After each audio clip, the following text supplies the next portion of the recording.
तुमचं मूल जेवत नाहीये? हा प्रश्न जवळपास प्रत्येक आईबाबांना कधी ना कधी सतावतोच. चला, आज आपण याच प्रश्नाच्या मुळाशी जाऊया आणि सोप्या भाषेत समजून घेऊ की असं नेमकं का होतं. जेवणाची वेळ म्हणजे अनेकांसाठी घरात एक प्रकारचं टेन्शन. ताट समोर येतं आणि मुलाचं तोंड फिरतं. हे चित्र खूप ओळखीचं आहे, नाही का? जणू काही रोजची लढाईच लढायची आहे. बरं, मग ही लढाई होते तरी का? चला याच्या मुळाशी जाऊया. सगळ्यात आधी हे समजून घेऊया की मुलं जेवायला का कंटाळा करतात. आणि त्यासाठी ना आपल्याला त्यांच्या नजरेतून बघायला हवं. म्हणजे कारणं अगदी स्पष्ट होतील. मुलं का जेवत नाहीत यामागे ना खरं तर काही ठोस कारणे आहेत. आपण ती 5 मुख्य कारणं बघणार आहोत. म्हणजे त्यांची चव कशी बदलते, आपण जबरदस्ती केली तर काय होतं, जंक फूडचा परिणाम काय, खेळात त्यांचं मन का जास्त लागतं, आणि हो, दुधामुळे पोट भरतं म्हणजे नेमकं काय होतं, हे सगळं आपण एक एक करून समजून घेऊ. ओके, तर पहिलं आणि सगळ्यात महत्त्वाचं कारण मुलांची चव. हो, त्यांची चव आपल्यापेक्षा खूप खूप वेगळी असते. आता बघा, हे इंटरेस्टिंग आहे. लहान मुलांच्या जिभेवरच्या चवीच्या कळ्या म्हणजे त्यांचे टेस्ट बड्स आपल्यापेक्षा खूप जास्त सेन्सिटिव्ह असतात. म्हणूनच त्यांना गोड, मऊ आणि रंगीबेरंगी पदार्थ पटकन आवडतात. आणि या उलट भाज्या त्या त्यांना अनेकदा कडू किंवा एकदम बेचव वाटू शकतात. हा त्यांच्या वाढीचा एक नैसर्गिक भाग आहे, यात त्यांची काही चूक नाही. आता येऊया दुसऱ्या मुद्द्याकडे, जो थोडासा सायकोलॉजिकल आहे. अनेकदा आपल्याला कळतही नाही, पण आपण मुलांवर जेवणासाठी एक प्रकारचा दबाव टाकतो आणि त्याचा परिणाम नेमका उलटा होतो. जेव्हा आपण जेवणासाठी जबरदस्ती करतो ना, तेव्हा मुलं उलट जास्त हट्टी बनतात. त्यांच्यासाठी जेवणे ही एक एन्जॉय करण्याची गोष्ट राहत नाही, तर ते एक प्रेशर किंवा टेन्शन बनतं. मग काय, ते मुद्दाम विरोध करतात. कारण त्यांनाही दाखवायचं असतं की हे बघा, माझं पण काहीतरी मत आहे. आणि मग तिसरं कारण, जंक फूड.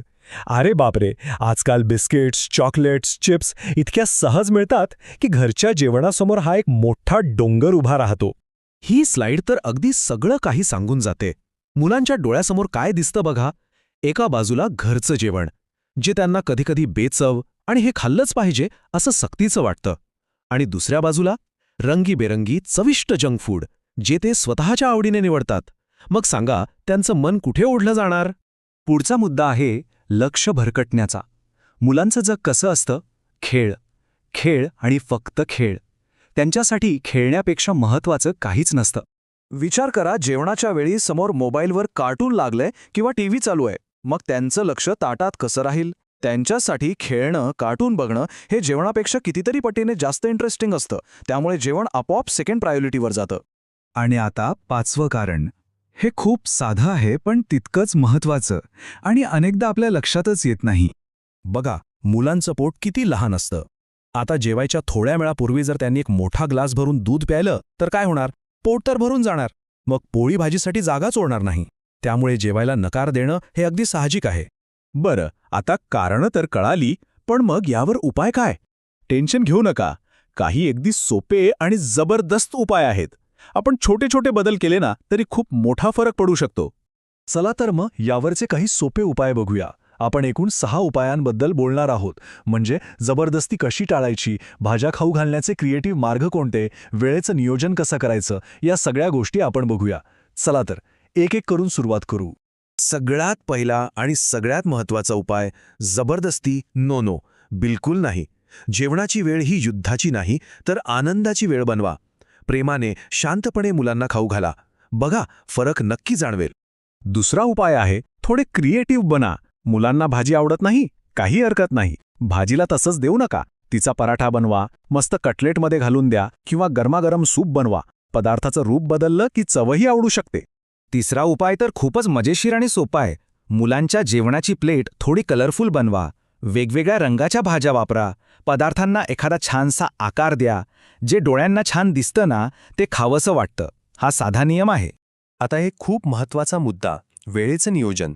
नाश्ता, दुपारचं जेवण, संध्याकाळचा खाऊ आणि रात्रीचं जेवण या सगळ्याच्या वेळा पक्क्या ठरवा. असं केल्याने ना मुलांच्या शरीराला एक सवय लागते आणि बरोबर त्या वेळेला त्यांना आपोआप भूक लागते. हे अगदी घड्याळासारखं काम करतं. आणि आता शेवटचे 2 सोपे उपाय. पहिलं, जंक फूड कमी करा. एकदम बंद करणं कदाचित शक्य होणार नाही, पण प्रमाण नक्की कमी करा. आणि दुसरं, दूध जेवणाच्या आधी कधीच देऊ नका. जेवण झाल्यानंतर थोड्या वेळाने द्या, म्हणजे जेवणासाठी पोटात जागा शिल्लक राहील.